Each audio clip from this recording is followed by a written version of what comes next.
Dear Esther, I have lost track of how long I have been here and how many visits I have made overall.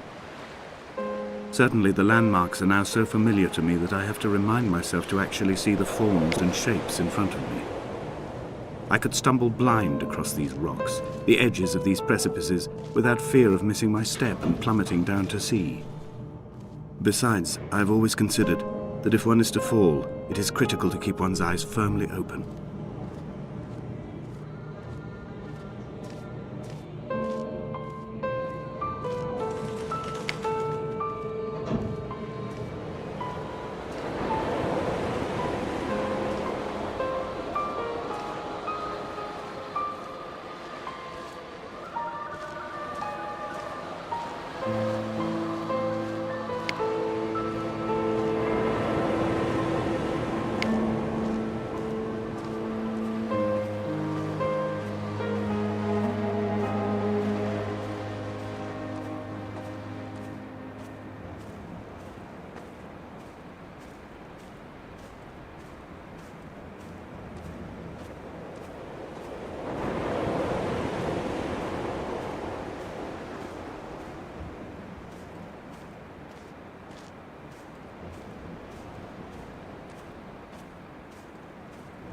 Donnelly reported the legend of the hermit, a holy man who sought solitude in its most pure form. Allegedly, he rode here from the mainland in a boat without a bottom, so all the creatures of the sea could rise at night to converse with him. How disappointed he must have been with their chatter. Perhaps now, when all that haunts the ocean is the rubbish dumped from the tankers, he'd find more peace. They say he threw his arms wide in a valley on the south side, and the cliff opened up to provide him shelter.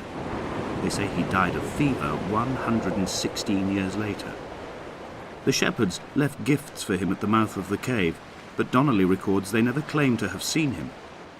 I have visited the cave and I have left my gifts, but like them, I appear to be an unworthy subject of his solitude. There was once talk of a wind farm out here, away from the rage and the intolerance of the masses. The sea, they said, is too rough for the turbines to stand. They clearly never came here to experience the becalming for themselves. Personally, I would have supported it. Turbines would be a fitting contemporary refuge for a hermit. The revolution and the permanence.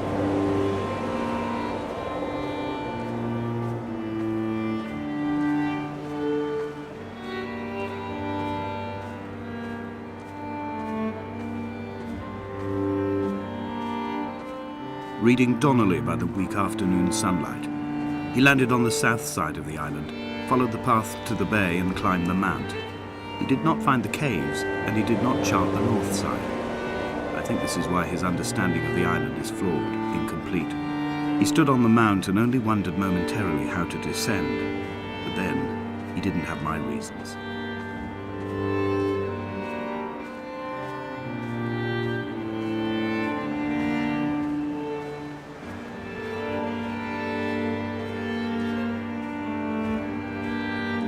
When someone had died or was dying, or was so ill they gave up what little hope they could sacrifice, they cut parallel lines into the cliff, exposing the white chalk beneath.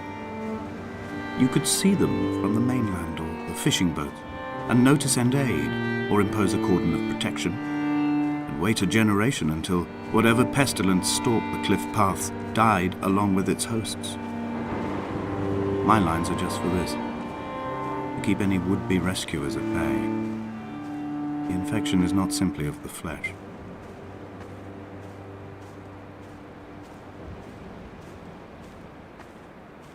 We are not like Lot's wife, you and I. We feel no particular need to turn back. There's nothing to be seen if we did. No tired old man parting the cliffs with his arms. No gifts or Bibles laid out on the sand for the taking. No tides turning or the shrieking gulls overhead. The bones of the hermit are no longer laid out for the taking. I have stolen them away to the guts of this island, where the passages all run to black, and where we can light each other's faces by their strange luminescence.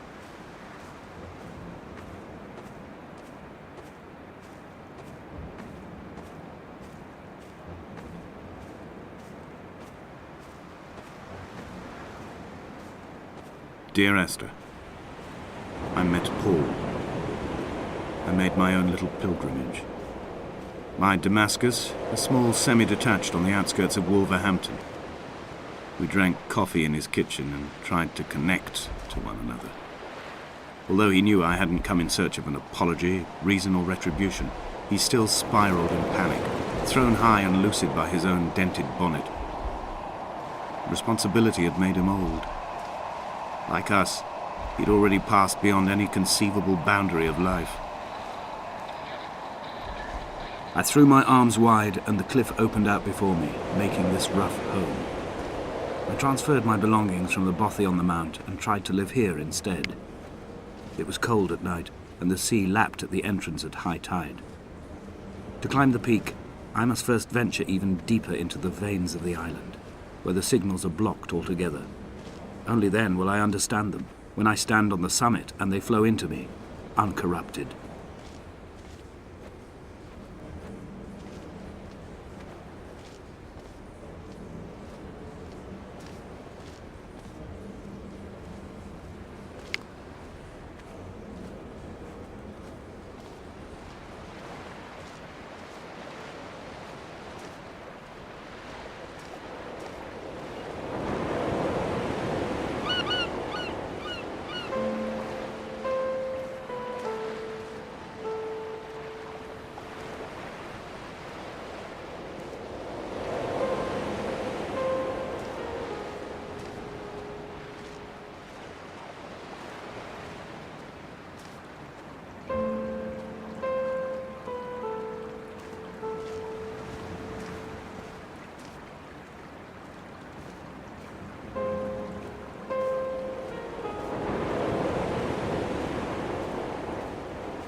He still maintains he wasn't drunk, but tired. I can't make the judgment or the distinction anymore. I was drunk when I landed here, and tired too. I walked up the cliff path in near darkness and camped in the bay where the trawler lies beached. It was only at dawn that I saw the bothy and decided to make my temporary lodgings there. I was expecting just the aerial and a transmitter stashed in a weatherproof box somewhere on the mount. It had an air of uneasy permanence to it. Like all the other buildings here, erosion seems to have evaded it completely.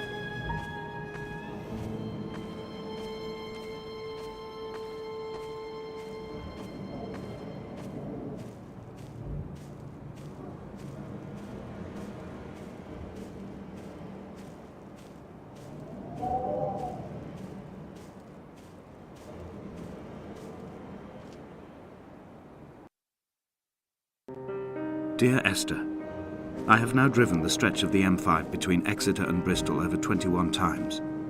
But although I have all the reports and all the witnesses, and have cross-referenced them within a millimetre using my ordnance survey maps, I simply cannot find the location. You'd think there would be marks to serve as some evidence. It's somewhere between the turn-off for Sandford and the welcome brake services. But although I can always see it in my rear-view mirror, I have as yet been unable to pull ashore.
There must be a hole in the bottom of the boat. How else could new hermits have arrived?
I've begun to wonder if Donnelly's voyage here was as prosaic as it was presented. How disappointed not to have found the bones of the holy man. No wonder he hated the inhabitants so. To him they must have seemed like barnacles mindlessly clinging to a mercy seat. Why cling so hard to the rock? Because it is the only thing that stops us from sliding into the ocean, into oblivion.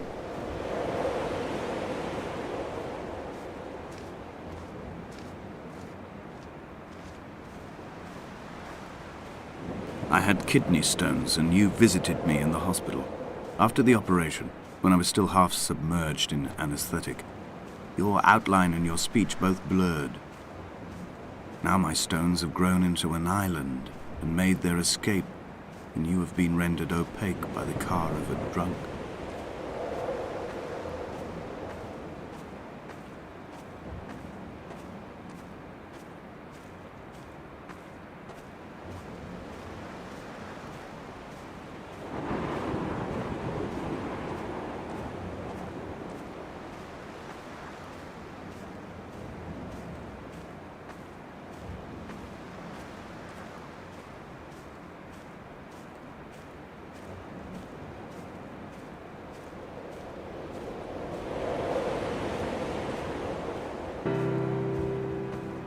I've begun my ascent on the green slope of the western side.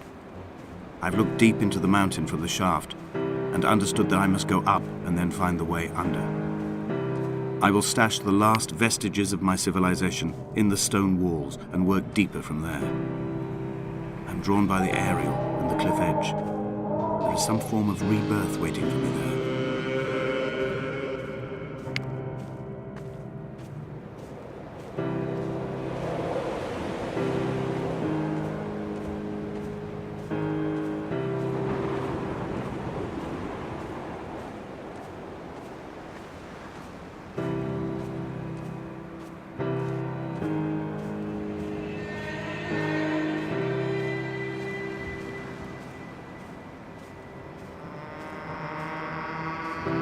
The bothy was constructed originally in the early 1700s. By then, shepherding had formalized into a career. The first habitual shepherd was a man called Jacobson, from a lineage of migratory Scandinavians. He was not considered a man of breeding by the mainlanders.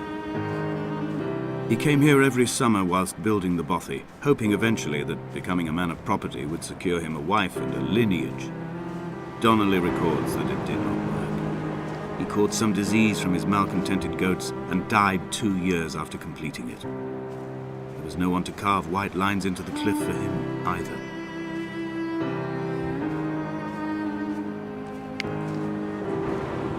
When the oil lamps ran out, I didn't pick up a torch, but used the moonlight to read by. When I've pulled the last shreds of sense from it, I will throw Donnelly's book from the cliffs and perhaps myself with it. Maybe it will wash back up through the caves and erupt from the spring when the rain comes, making its return to the hermit's cave. Perhaps it will be back on the table when I wake. I think I may have thrown it into the sea several times before.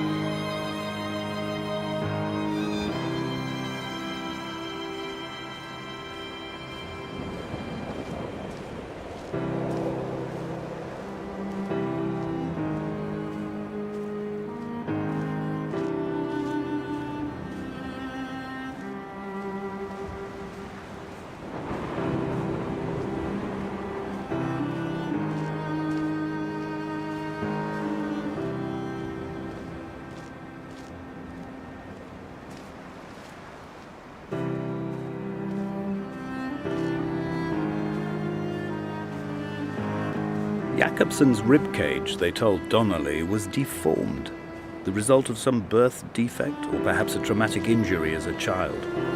Brittle and overblown it was, and desperately light.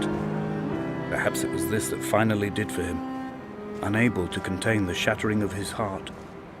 In half-light, his skeleton a discarded prop, a false and calcified seabird.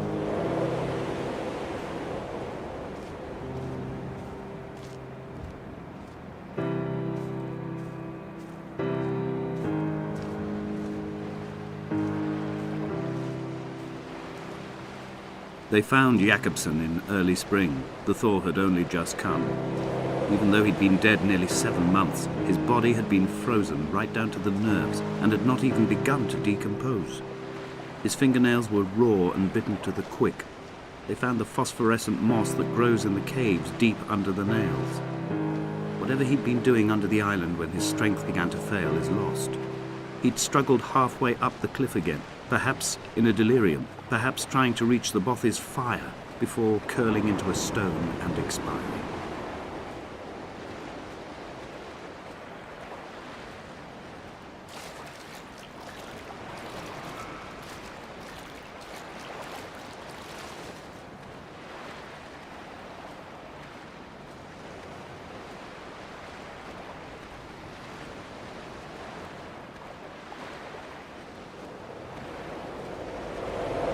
Climbing down to the caves, I slipped and fell and have injured my leg. I think the femur is broken. It is clearly infected. The skin has turned a bright, tight pink, and the pain is crashing in on waves, winter tides against my shoreline, drowning out the ache of my stones. I struggled back to the bothy to rest, but it has become clear that there is only one way this is likely to end. The medical supplies I looted from the trawler have suddenly found their purpose.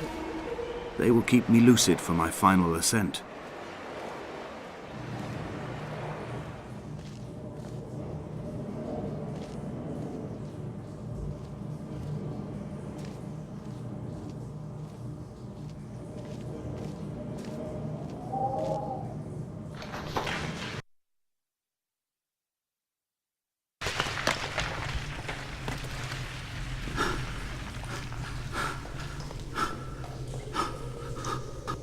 Donnelly's addiction is my one true constant.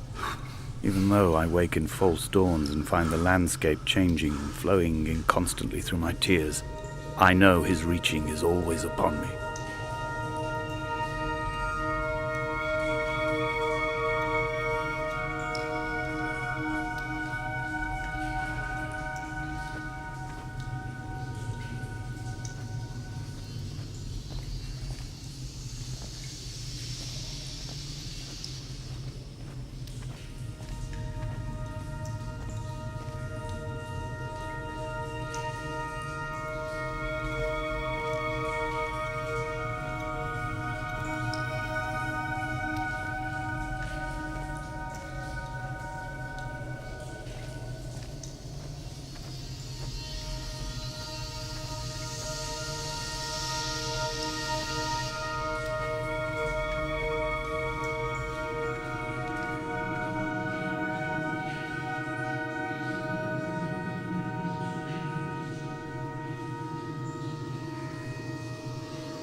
It was as if someone had taken the car and shaken it like a cocktail. The glove compartment had been opened and emptied with the ashtrays and the boot. It made for a crumpled museum, a shattered exhibition.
In my final dream, I sat at peace with Jacobson and watched the moon over the Sandford Junction.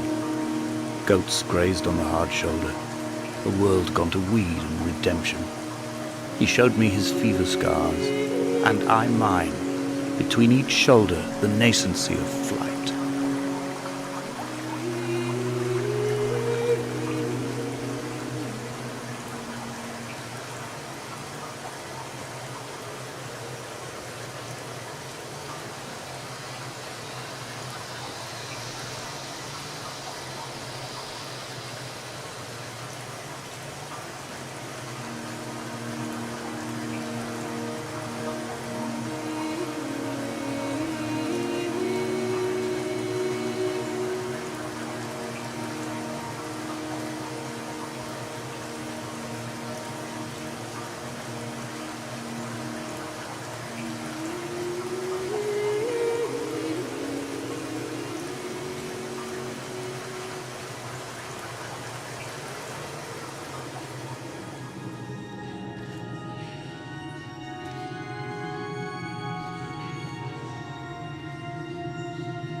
When I was coming round from the operation, I remember the light they shone in my eyes to check for pupil contraction.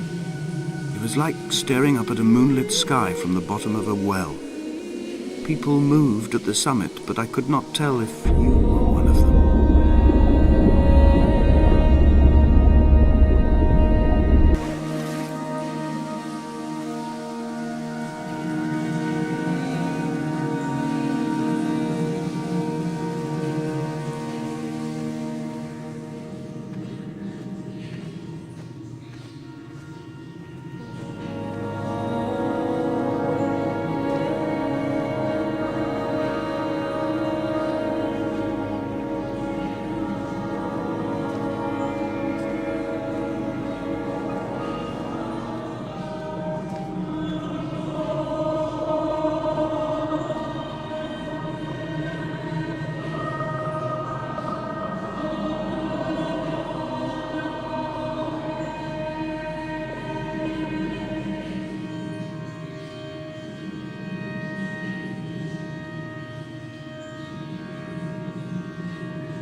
I sat here and watched two jets carve parallel white lines into the sky.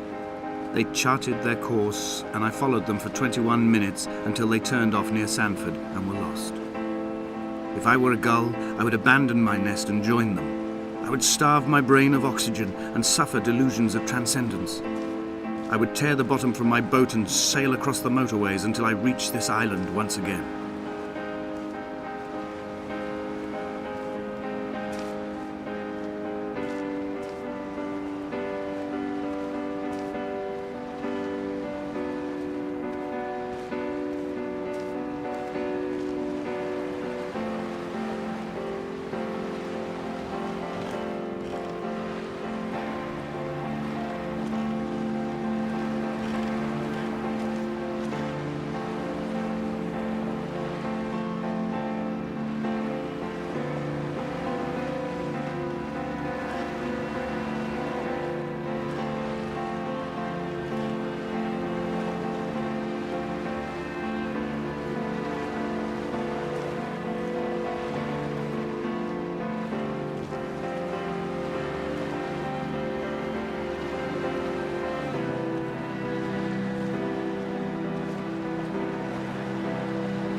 Of fire and soil, I chose fire.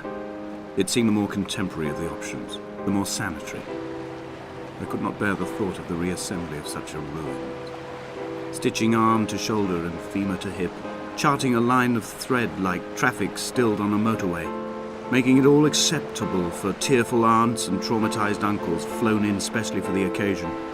Reduce to ash, mix with water, make a phosphorescent paint for these rocks and ceiling.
There were chemical diagrams on the posters on the walls on the waiting room. It seemed appropriate at the time. Still life abstractions of the processes which had already begun to break down your nerves and your muscles in the next room. I crammed diazepam as I once crammed for chemistry examinations. I am revising my options for a long and happy life.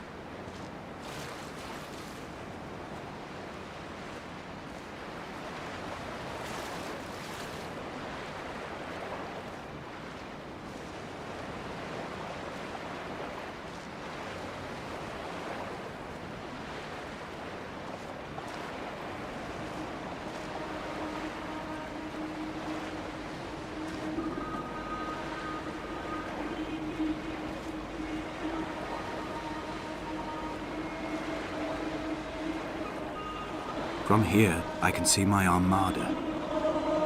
I collected all the letters I'd ever meant to send to you, if I'd have ever made it to the mainland, but had instead collected at the bottom of my rucksack, and I spread them out along the lost beach.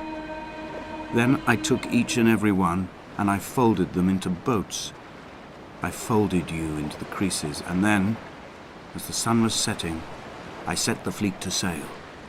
Shattered into 21 pieces, I consigned you to the Atlantic, and I sat here until I'd watched all of you sink.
When Paul keeled over dead on the road to Damascus, they resuscitated him by hitting him in the chest with stones gathered by the roadside. He was lifeless for 21 minutes, certainly long enough for the oxygen levels in his brain to have decreased and caused hallucinations and delusions of transcendence. I'm running out of painkillers, and the moon has become almost unbearably bright.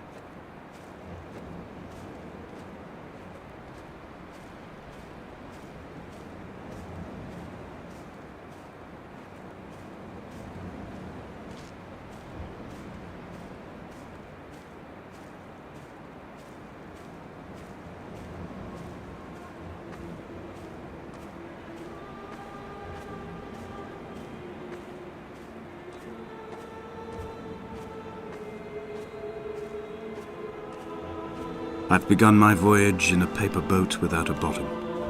I will fly to the moon in it. I've been folded along a crease in time, a weakness in the sheet of life.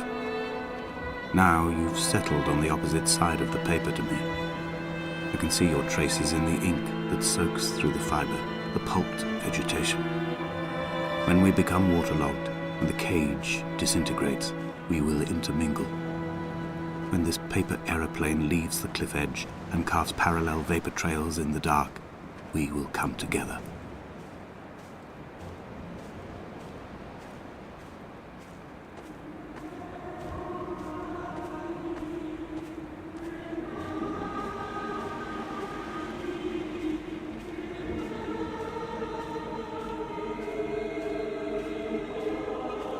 If only Donnelly had experienced this, he would have realized he was his own shoreline, as am I. Just as I am becoming this island, so he became his syphilis, retreating into the burning synapses, the stones, the infection.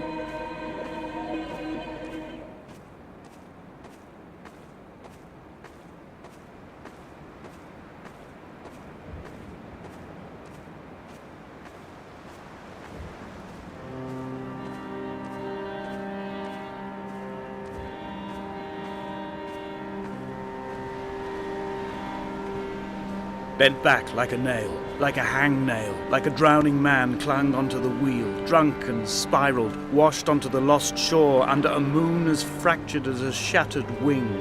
We cleave, we are flight and suspended, these wretched painkillers, this form inconstant. I will take flight, I will take flight.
He was not drunk, Esther. He was not drunk at all. He had not drunk with Donnelly or spat Jacobson back at the sea. He had not careered across the lost shores and terminal beaches of this nascent archipelago. He did not intend his bonnet to be crumpled like a spent tissue by the impact. His windscreen was not star-studded all over like a map of the heavens. His paintwork etched with circuit diagrams, strange fish to call the gulls away. The phosphorescence of the skid marks lighting the M5 all the way from Exeter to Damascus.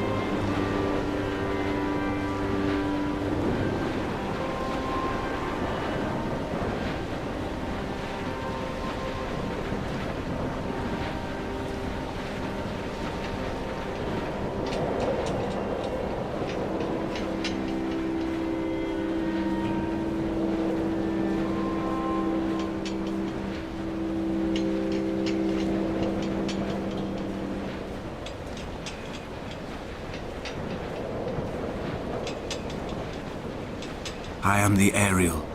In my passing, I will send news to each and every star.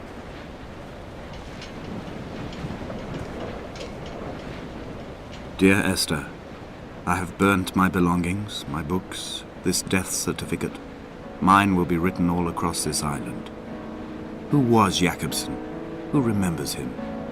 Donnelly has written of him, but who was Donnelly? Who remembers him?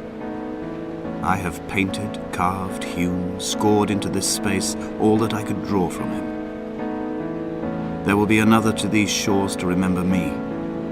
I will rise from the ocean like an island without bottom, come together like a stone, become an Ariel, a beacon, that they will not forget you. We've always been drawn here. One day the gulls will return and nest in our bones and our history. I will look to my left and see Esther Donnelly flying beside me. I will look to my right and see Paul Jacobson flying beside me. They will leave white lines carved into the air to reach the mainland, where help will be sent.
Come back.